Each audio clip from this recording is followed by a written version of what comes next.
Hello, everybody, and welcome back. We're at the very last question, question 25 on our 2012 Fermat paper. And what have we got here? There are many positive integers n with the following properties. The digits of n include at least one of each 3, 4, 5, and 6.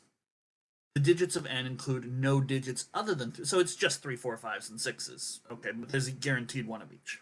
All right. The sum of the digits of n is 900. The sum of the digits of 2n is also 900. Ooh, that's interesting. So one thing we might ask is, how does multiplying by 2 change the sum of the digits? Okay. What else have we got? When the largest and smallest possible values of n are multiplied together, the number of digits in the resulting product is. Okay.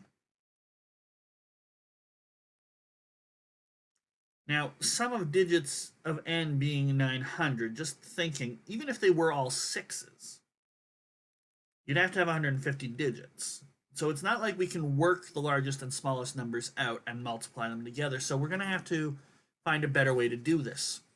Okay? Now, the fact that we have a 3, a 4, a 5, and a 6, and these are the only numbers, tells me the smallest number has to start 3 and then have some number of digits. The largest one will have to start a 6 and have some number of digits. Not only that, the smallest one will have to be somehow bigger than 3, 3, but less than 3, 4. Okay? And the biggest one will have to be somewhere between something starting 6, 5 and starting 6, 6. Because there's guaranteed to be a 5, there's guaranteed to be a 4. Okay? So at best, this number could only have one 3 and then have some 4. And so that's definitely how you would arrange the smallest number. So if we could just figure out the number of digits in the smallest and largest, that might help us out, because, if it looks like 3.3 times 10 to the 8, and if you multiply that by 6.5 times 10 to the, 10, what do you get when you do 3.3 times 6.5? Well, you get 21.45, so that'd be 2.1 10 to the 18. Or sorry, 10 to the 19, because I moved the decimal place for the 21 over. And so then you'd be able to confidently say, oh, we've got 19 digits, or however many digits. Okay? Wait, if it's 3.3 times 10 to the 2 would be 3.3 times 100, so that would be 3, 3. So it would be 20 digits, and this thing would have 9 digits, this would have 11 digits. Okay? So that's at least sort of a simplification we can make. We don't actually need the largest and smallest of these numbers. But now that shifts the focus to just numbers of digits, I would say. Out of curiosity, the biggest of these could be 3.4 times 10 to the 8 and 6.6. That should also be in the same sort of narrow range. The idea here is that, yeah, so that'd be 2.2 times 10 to the 19. The idea here is that these narrow ranges don't actually contribute to the total number of digits. Don't change the number of digits, I guess is what I'm trying to say. So, for example, if our number could start between a 1 and a 3, and the other number could start between a 5 and a 7 as its first thing, you could actually get different values. Because if the smallest number, I know it doesn't have 3s, 4s, 5s, and 6s, but if the smallest number were 1,000, and the smallest of the big numbers were 5,000, you multiply those together, you get 5 million. But if the smallest were, say, 2,000, and the biggest were 6,000, multiply those together, you get 12 million.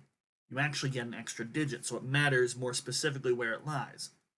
But lying in these narrow ranges, you're not going to get any extra digits depending on whether numbers are smaller and larger. Okay? So that just changes it into a sum of digits question. Oops, wrong button. Get back up there. So, all right. What can we do to get the sum of digits? Well, what can we say? We know we might say let A equal the number of 3s, B the number of 4s, C the number of 5s, and D will be the number of 6s in N. Now, obviously, for different N's, and they say there are lots of N's that work, you'll get different A, B, C's, and D's, but you can still say for certain that the sum of the digits is just, well, you're going to have C5, so 5 plus 5, that's 5C. So we know this has to be 900. And that's a nice rule, no matter what N is. If it's got A3s, B4s, and so on, you'll get this observation. But what do we care about? Well, the number of digits here is A plus B plus C plus D. So we have nice and written out the sum of the digits. So if we could figure out A, B, C, or D, or at least the smallest A plus B plus C plus D can be, you'll get the smallest number. Because if you have less digits, you know the size of the smallest n. We don't actually need to work out what the smallest n is. We just need to work out A plus B. So the smallest n satisfies 3.3 times 10 to the... So the number of digits minus 1 is what goes up here.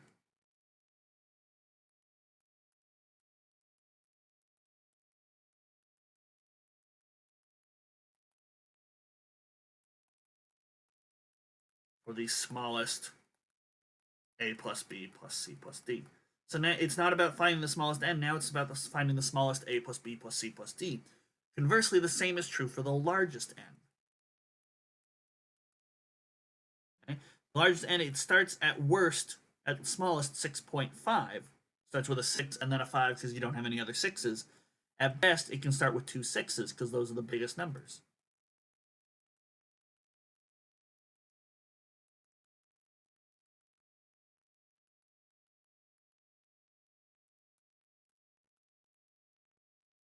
And I guess technically there's a strict inequalities because you don't have any possibility of zeros. We need for the largest sum A plus B plus C plus D. Okay, so we have one nice equality, one nice equation with A, B, C, and D. Now we might not need to actually work out A, B, C, and D by themselves. In fact, I think that'd be kind of hard, but we can try and get our relationship with them in some way. So we know that. We also know that all these numbers are at least 1, so that can be helpful. That's another nice relationship. Now, what about 2n? What does 2n do to the sum of your digits? Well, suppose I've got a 4. Multiply that by 2, you get 8. So the old sum of digits was 4, now the new sum of the digits is 8. So you've added 4. You've doubled it. Now if I've got 44 and I multiply by 2, you get 88. So again, sort of it's multiplied by 2, you added 4 for each 4. Now when you use a 5, you multiply by 2, the sum of the digits used to be 5, now it's 1, you've lost 4. Okay? But if you put a 4 and a 5 here, you might say, well, you're going to carry the 1 here and you're going to get a 9 here. So you don't get the 8 that comes from the 4, you don't get the 1 coming from the 5, but if I just doubled the 4 and got an 8, and the 5 introduces a 1, you get the same sum of the digits, which is 9. And this is kind of cool. It does not happen with timesing by 3, I believe. Let's just see if we can work out an example of timesing by 3 that doesn't work. I don't believe it does work with multiplying by 3. So what would be the problem? You'd have to carry over multiple digits. So I think so 6 times 3, 18. So you go from 6 to 9. 9 times 3, you go to 27. So you go from 9 to 9. But if I do something like 6, 9 times 3, it'll be 7. Carry the 2, you'll get 0, 2. You get a sum of 9. Whereas you should get a 9 plus a 9, 18. And so it doesn't work with 3, but it does happen to work with 2, which is kind of cool. So each 3 in your original number turns into a 6. Contributes a sum of 6, regardless of whether or not there's been anything to carry it over. Each 4 turns into an 8. Each 5 contributes a sum of 1, and each 6, it would go to 12, that contributes a sum of 3. And so this is how the numbers change here. And you can notice observation, 4 and 5, these add up to 9, these add up to 9, these add up to 9. I don't think we're going to need that, but it's kind of cool. Yeah. So 2n has a sum of digits. Well, I used to have A3s, so now that would be 6A, and 8B, and then 1C, and then 3 from the D. That's also 900. So it used to be 3A, 4B, 5C, and 6D is 900. So is there a way we can tinker with this, make some observations? Well, I think this part here is almost screaming multiply the second equation by 2. And if I multiply the second equation by 2,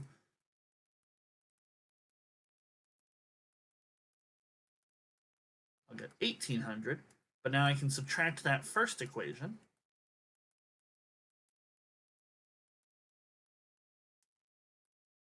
And those that cancels out. We get 9C plus 9D is 900, or in C and D is 100. Okay.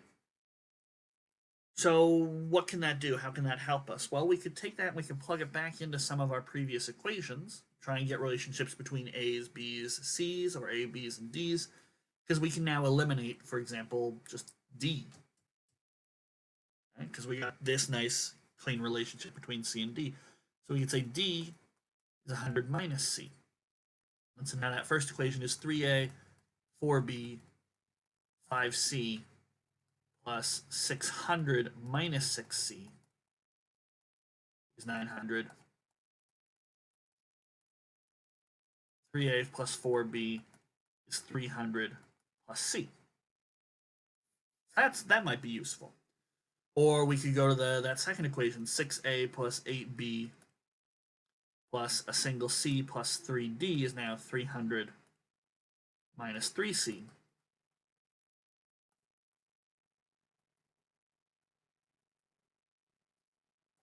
We can get 6A plus 8B is 600 plus 2C, which, okay, you divide by 2, you get the previous equation. Okay, so it only helped a little bit. But what can we do? We're trying to minimize A, B, C, and D. As soon as I know what C is, I guarantee you I can get what D is. So we always have at least 100 digits coming from C and D. Is there anything I can do about A and B? Okay, well, other than using these inequalities here, which we might have to in a little bit, we have only 2 equations and 4 unknowns. So we're lucky we got a relationship between C and D. I think A and B are just sort of left to be on their own. Now, we know C and D have to be greater than or equal to 1. So C being 100 minus D is at most 99 and at least 1. And similarly, D is at least 1, at most 99. So when it comes to 3A plus 4B, 300 plus C, the smallest this can be is 301. And that's if C is 1 and D is 99. Okay? Now, you need to have at least one A, but if I want to make the smallest sum A plus B plus C, I would like to have A and B be as small as possible. Okay? So if I let A be 1, B, the more B's I have, the greater I can, the more quickly I can get over 301. And so the smaller number of things you need, period. Because you need more 3's to get over 301 than you do B. So we want to put the emphasis on B. So I think 75 times 4 is 300. So if I've got one A and I've got 75 B's, I think that's as small as you can make it. C is 1, D is 99. Right? And so that would be a sum of 170. So that's 176 digits there. So I think the smallest N looks like 3 and then 75 fours, 1 5, and then 99 sixes. That's currently the thought here. What if I want to make this as big as possible? Well, there's still a limit because this is 300 plus C, and C is at most 99. But if I want to have the most digits possible, I'd like to make A and B as big as possible. C plus D is fixed, but A plus B I can try and make bigger and bigger. Okay? And actually, I'm just trying to think, is there...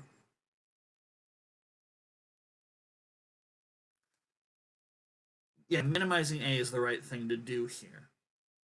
I was thinking, hold on just for a second, I thought we could do 3A plus B plus a single B, and if I want to make this as small as possible, I should make this as big as possible.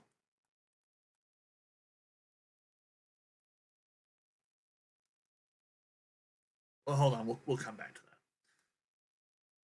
So, at most, I want 399. Well, we have to use at least one B, so there's 4. But then 395 is the most it can be. So 3A can be at most 95, so divide that by 3 and round down. 131 A's, I think, should give us the biggest. B1, C99, D1. So I think the biggest we can have is 6, and then 99 5s, and then 1 4, and then 131 3s. I think that would be the biggest N you could have. Okay? So if that's the case, A plus B plus C plus D at biggest would be 100, so that would be 232. Okay? I think that's it. Now, if that's the case, a number that looks like that's a little bigger than 3.3 times 10 would have to be one less than that, so 175 times 6.5 times 10 to the 231 should look like 3.3 times 6.5, 21 point. It should be a little bit bigger than this times 10 to the 175 plus 231, which is 406. But if we want it in scientific notation, move the decimal place over. 10 to the 407. But remember, that number is one less than the actual number of digits, so we should get an answer of 408. Okay. Now, just coming back to my reasoning, I just want to double check. So I've got an answer if we need to. Actually, is this a potential answer? Oh, so much of my earlier scribblings. Oh, 408. Okay, so A is currently my answer, but I just want to double check my reasoning here. I want to make A plus B as small as possible. I'd like to make this as small as possible. So I'd like to put a greater emphasis on B. But by doing that, you sort of make A plus B a little bit bigger each time. I think to get the smaller sum, you need to have you need to make 301 as big as much as possible. So yeah, no, I stand by my reasoning. You want to put all the emphasis on B. If we could, we'd have 0 A's, but you have to have at least one. So no, I'm happy with that. So I'm confident my answer should be A, 408. That one right there. And really, the only sort of improvement we could have would be down to 400, and that's looking like a fair bit. And just noticing all of these seem to be multiples of 8, so I wonder if there's another approach that can be done. Somehow you know the answer needs to be 8 times something. But I think that's it for me. I think we're done with question 25, and so we're done with our 2012 Fermat in general. It's been an interesting paper. The last couple questions were different, I would say. Certainly different. This one, 24, different looking questions, but that's good. It's good to see different kinds of things. So if you're looking for more Fermat papers, I've got plenty up. 2013 is the where I'm heading next, but that will be in a little while. And yeah, if you want something easier, 2012 Cayley paper. If you want something a bit more written, the Hypatia contest is great for practicing written questions. And if you're looking for something a bit more challenging, the Euclid 2012 should be coming right up. So, thank you guys, as always, so much for watching. Hopefully you all have a wonderful day, and I'll see you for more math in the future.